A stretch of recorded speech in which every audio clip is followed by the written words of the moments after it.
What's up, Undercover Vikings? We're back with another episode, and today we're talking about the top 10 missed characters on the Vikings series.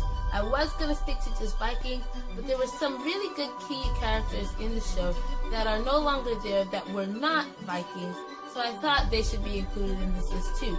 So, without further ado, let's get to it. Starting with number 10 happens to be Arnie, who is aka Left Eye, who's actually killed by Rollo in the war against Jarl Borg. Of course, he never had a chance against Rollo, and it was sad to see him die. Spear straight through the body. We kind of missed him. He was just like that guy that was just there all the time around, and so we miss you, Arnie. We wish you were still there.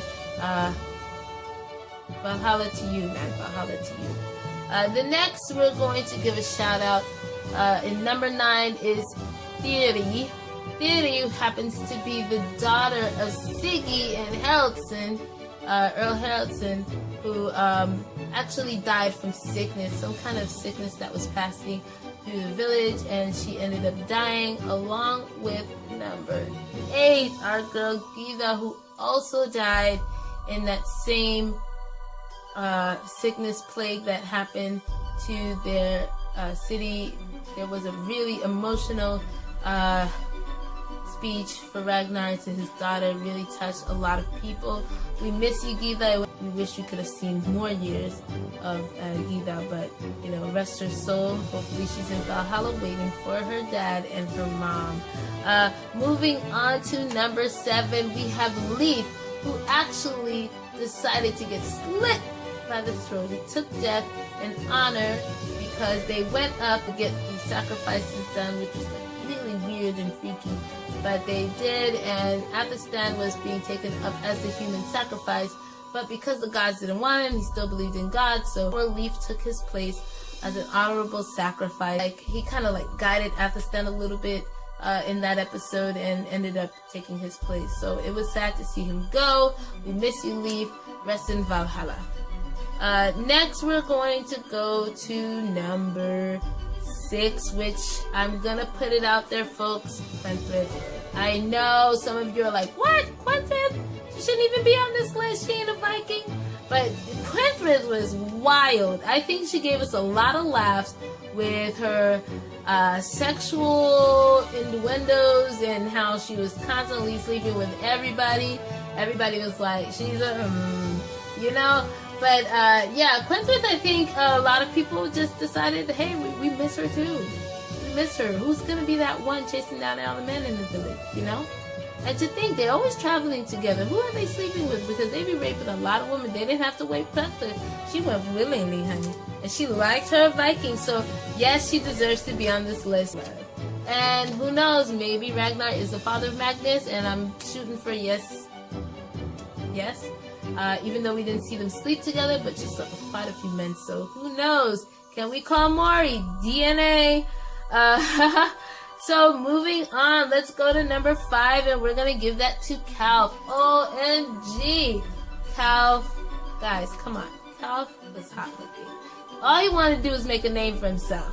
But I gotta give it up to Lagertha. She stuck to her word and she promised him, listen, I'm gonna kill you. Calf gave Lagertha a couple of years of happiness, and she was genuinely happy and not sad. It was sad to see Calf go. I really wanted them to get married and for her to really like just move on with her life, but she had to stick to what she said, you know.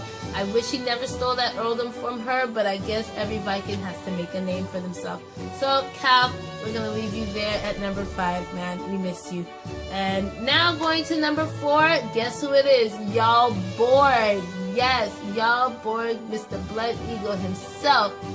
He ended up 4 on this list because Jarl Borg was done dirty. If it wasn't for King Hork, I think Jarl Borg would have been great teammates with Ragnar. They would have done a lot of good work together, but because Hork decided, I like you today and now I don't like you, Jarl Borg ended up getting killed, man. I mean, he deserved what he got. I wish he would have gone after Hork's family and not after Ragnar's family, but at the time Ragnar was just picking up fame, so would you go against the king or would you go against an earl?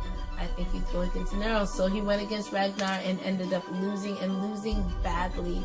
But thankfully, he did leave behind a son, and I hope we get to see more of his son in the new episodes to come.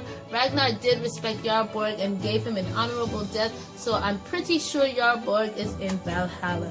Moving on, we will go to number 3, and I'm gonna give it up for Siggy. Yes, Siggy. In the beginning of the series, everybody hated Siggy. She was a little bit sneaky, a little bit conniving, and all about her husband, but what can you do? Be about your man. But she did become very good friends with Lagertha. She was a very upstanding person in Kattegat, and everybody kind of loved her.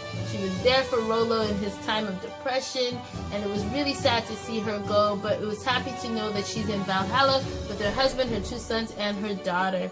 And she is known as the savior of Ragnar's son, because if you do not remember, Ragnar's sons fell into icy cold water, and she fished them out of the water and ended up drowning and freezing in the water. So it was sad to see Siggy go, but we were happy that she ended up back with her family, and she died with a good name. I mean, even Ragnar was pissed off to find out that she had died, and I mean, I think that was where the real beginning of the downfall happening with Ragnar and Aslog is due to the death of Siggy. So we miss you, Siggy, and we also miss little Siggy, who happened to be named after Siggy, but ended up passing away as well.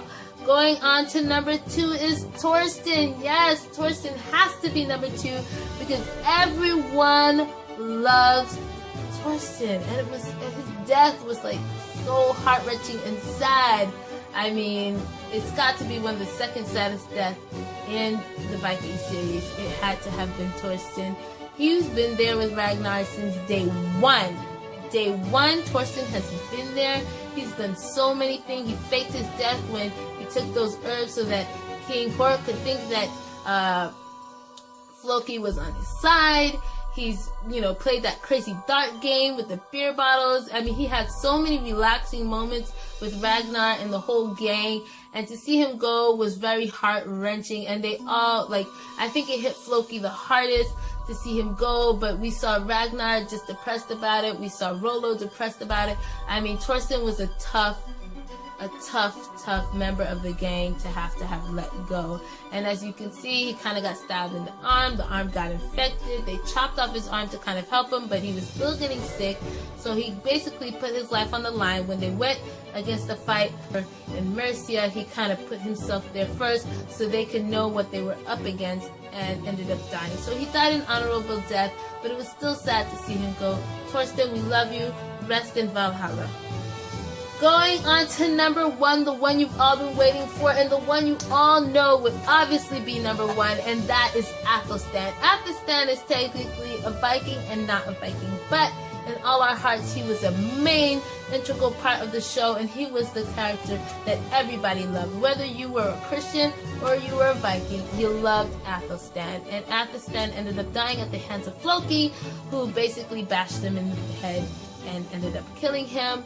But he is the only character in the series for Ragnar to ever say, I love you to. He never said I love you to Lagertha. He never said I love you to Aslog. He never said I love you to most of his kids. I think all of his kids. I don't know if he said I love you to Bjorn, but you let me know in the comments below. But he definitely said I love you to Athelstan. And Athelstan, man, I think I cried for like a week straight, man. Like every time I think about it or I'd watch, I was like, dang, not Athelstan, not Athelstan. He was very much that conscious rock that Ragnar stood on. He's the only person that Ragnar trusted completely, who he could be his regular self with and didn't have to feel like he had to be some kind of macho man or have to figure things out. He helped Ragnar to discover England. He helped Ragnar raid England. He was basically everything, and he's basically played such a major role in Ragnar's fame in this series. Not in real life, but in this series. He was a major component in that. And so we definitely miss Athelstan. That was it's gut-wrenching to see him go. I honestly think Athelstan is not resting in Valhalla, but he's in heaven with his savior, his God.